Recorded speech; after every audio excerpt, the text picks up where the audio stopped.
আমার specific question আমি আসছি রক্তিম দা। হ্যাঁ, প্রথমত আমি সেই সমস্ত মালদাবাসীকে অভিনন্দন জানাচ্ছি যারা ওই যে বয়স্ক আর্মির লোকটা 4 দিন কাঁপতে কাঁপতে কলকাতা দখল করবে বলে হুমকি দিয়েছিল, তারা আজকে দেখিয়ে দিয়েছে যে তারা কি করতে পারেন। শুধু সীমান্তের লোকগুলোই যথেষ্ট, কলকাতায় আসতে হবে না, এটা আমি দিয়ে দিলাম। আর দ্বিতীয় হচ্ছে যে আমি নিজের সীমান্তে গিয়ে দেখেছি সীমান্তে বিজিবি কোনোদিন পাহারা দেয় না, কারণ ওরাই জঙ্গি সোনা আর জাল নোট ঢোকায় আর এপার থেকে গরু পাচার করে নিয়ে যায়, এবং তাই ওখানে গরু যখন ঢোকে সেই গরুকে বিজেপি সিল লাগিয়ে তাকে সরকারিকরণ করে। তাই কাঁটাতারের বেড়া দিতে হয়। কাঁটাতারের বেড়া কেন দিতে হবে? আপনি আপনার বাড়ির সীমান্তে কেন কাঁটাতারের বেড়া লাগাবেন? কারণ আপনি চোর ডাকাতের হাত থেকে বাঁচবেন বলে। ভারত চোর ডাকাতের হাত থেকে বাঁচতে চায় বলেই সীমান্তে কাঁটাতারের বেড়া দিয়েছে। কই নেপালে তো আমাদের সীমান্তের কাঁটাতারের বেড়া দিতে হয়নি, ভুটানে তো দিতে হয়নি, কারণ নেপালিরা বা ভুটানি তো চোর ডাকাত নয়। তাদের কাছে যেতে গেলে আমাদের পাসপোর্ট ভিসা লাগে না, আপনাদেরকে পাসপোর্ট ভিসা দিয়ে আমাদের দেশে আসতে হয়। ভাবুন আপনাদেরকে কতখানি আপনাদের জন্য আমাদের এই ব্যবস্থা করতে বাধ্য করেছেন আপনারা। এই 71-এর মুক্তিযুদ্ধের পরেও আপনাদেরকে পাসপোর্ট ভিসা করে দেশে আসতে হয়, অথচ নেপাল ভুটানকে পাসপোর্ট ভিসা করে দেশে আসতে হয় না, কারণ তারা চোর নয়, তারা চৌর্যবৃত্তি করে না। আপনাদের ওখানে বসে বসে আপনারা চৌর্যবৃত্তি করেন, এবং আজকে প্রশাসন সেই চৌর্যবৃত্তির সঙ্গে যুক্ত হয়ে গেছে। এবার ওপারের সমস্ত গ্রামগুলোকে, যে গ্রামগুলো আছে, দাঁড়ান বলতে দিন, সমস্ত গ্রামগুলো কন্ট্রোল করে জামাত এবং মৌলবাদীরা। প্রত্যেকটা গ্রাম।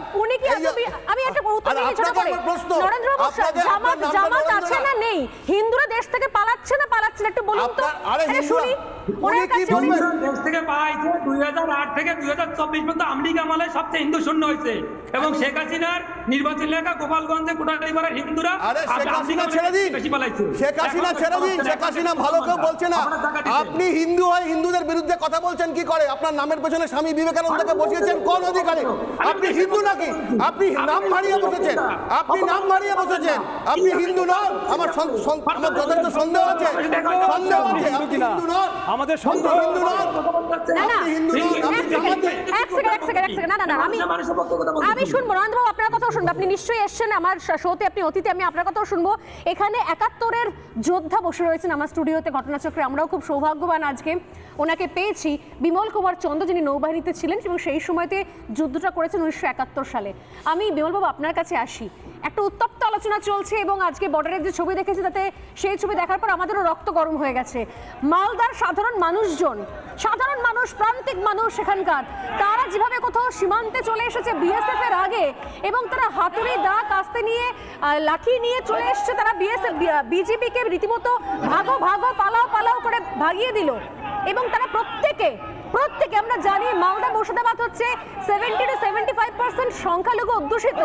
সেইখানে দাঁড়িয়ে প্রত্যেকটা জায়গাতে তারা যেভাবে কোথাও বিএসএফ এর সঙ্গে কাঁধে কাঁধ মিলিয়ে যারা চক্রান্ত করে, সারাক্ষণ ধরে দেশ ভাঙার কাজ করে, দেশ বিরোধী মন্তব্য করে, আমার তাদের জন্য প্রশ্ন, তারা কি ছবিটা দেখছেন? এটা আমাদের দেশের লোকজনের জন্য প্রশ্ন আমার।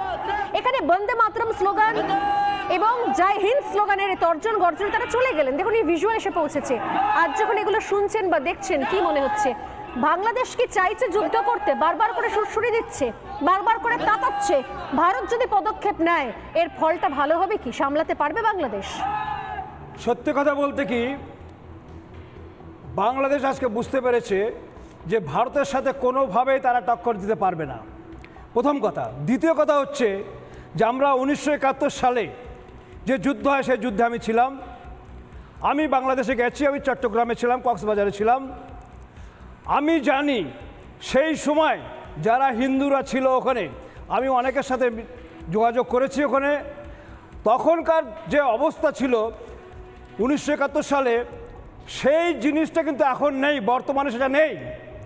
এখন হিন্দুরা ওখান থেকে বিতাড়িত হচ্ছে, হিন্দুদেরকে ওখান থেকে সরিয়ে দিয়ে একটা পুরো মুসলিম কান্ট্রি করার জন্য বাংলাদেশ চেষ্টা করছে।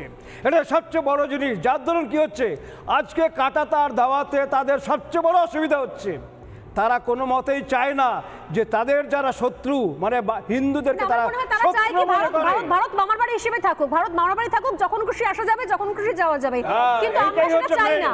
আমরা সেটা চাই না। আমরা চাই কি ভারতে যখন তখন আসা যাবে না। ভারতে আসতে গেলে পাসপোর্ট নিয়ে আসতে হবে, ভিসা নিয়ে আসতে হবে। সেই সীমান্তে কাঁটাতারের ফাঁকা জায়গা দিয়ে ফাঁক গলে দুমদাম করে ঢুকে আসা যাবে না।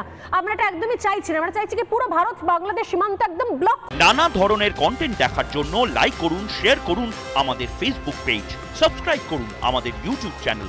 পাশাপাশি অন্যান্য ব্রেকিং নিউজের জন্য অবশ্যই চোখ রাখুন রিপাবলিক বাংলায়।